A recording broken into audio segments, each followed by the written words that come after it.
Kidney failure ಆಗಿತ್ತು. ವಾರಕ್ಕೆ 3 ಸರಿ ಡೈಲಿಸ್ ಮಾಡಿಸ್ತಾ ಇದ್ದೆ. ಈ ನಂಬರ್ ಸಿಕ್ಕಿದ ಮೇಲೆ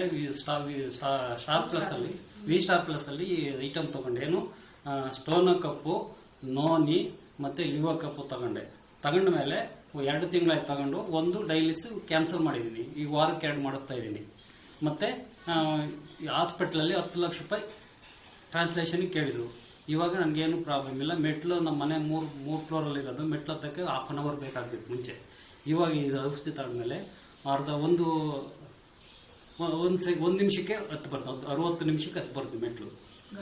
ಗಾಡಿ ಓಡಿಸ್ತಾ ಇದ್ದೀನಿ. ಮುಂಚೆ ಗಾಡಿ ಮುಟ್ಟಕ್ಕಾಗ್ತಿಲ್ಲ, ಗಾಡಿ ಎತ್ತಕ್ಕೂ ಆಗ್ತಿಲ್ಲ. ಇವಾಗ ಗಾಡಿ ತಗೊಂಡು ನಮ್ಮ ಮನೆಯನ್ನು ಕುಡಿಸ್ಕೊಂಡು ನಾನೇ ಗಾಡಿ ಹೋಗ್ತಾ ಇದ್ದೀನಿ. ಒಳ್ಳೆ ರಿಸಲ್ಟ್ ಇದೆ.